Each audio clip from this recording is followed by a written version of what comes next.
이분이 정말 코골이 무호흡증이 있을까라고 이제 의사가 알아보는 방법 중에 하나가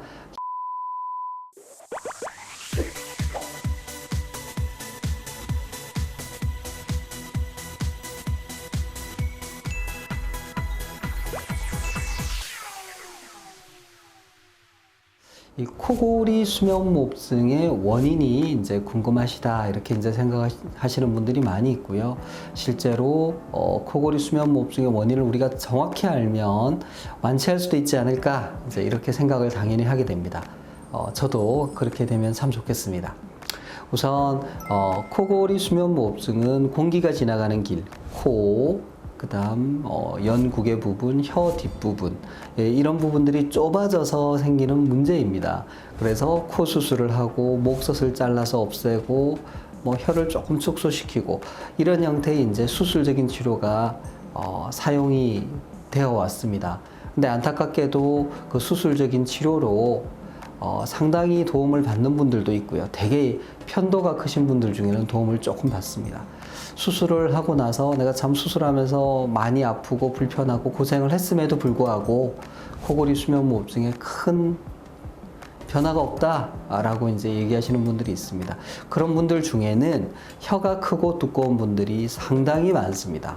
그래서 코골이 수면무호흡증에 우리가 진단을 하기 전에 이분이 정말 코골이 무호흡증이 있을까라고 이제 의사가 알아보는 방법 중에 하나가 혀의 두께, 혀를 포함한 기도 모양을 보는 것이고요.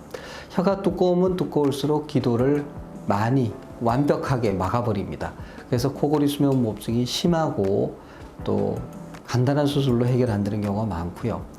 최근에는 이제 혀를 좀 태워서 줄인다라는 치료도 있기는 하지만 혀가 워낙 큽니다. 여러분들 우리 손바닥만 하다고 보시면 되고 우리가 손바닥 주먹을 쥐면 상당히 크죠. 이 정도의 근육과 지방 덩어리가 내 입속에 있는 거다. 물론 펴져서 있는 거죠. 그래서 수술로 혀의 상당 부분을 잘라내거나 없애거나 하는 것은 여러 가지 문제를 만들기 때문에 그렇게 하기는 어렵습니다. 그래서 특히 혀가 두꺼운 경우에는 수술적인 치료를 해도 크게 좋아지지 않는다 로 알려져 있고 실제로 그렇습니다. 그래서 혀가 두꺼워서 코골이 무호흡증이 생긴 분들의 경우에는 양압기를 이용해서 혀 뒤의 공간을 확보해주는 치료가 가장 안전하고 또 효과적인 치료입니다. 장기적으로는요, 체중 감량을 통해서 혀의 부피, 크기를 줄이는 것이 도움이 됩니다. 실제로 혀 속에 있는 지방의 양은 내장 지방, 우리 복부 지방이라 그러죠. 그 양하고 밀접한 관련이 있다. 이런 연구 결과가 있습니다. 그래서 양압기 쓰시면서 체중을 줄이면 코골이 수면무호흡증 완치할 수 있습니다.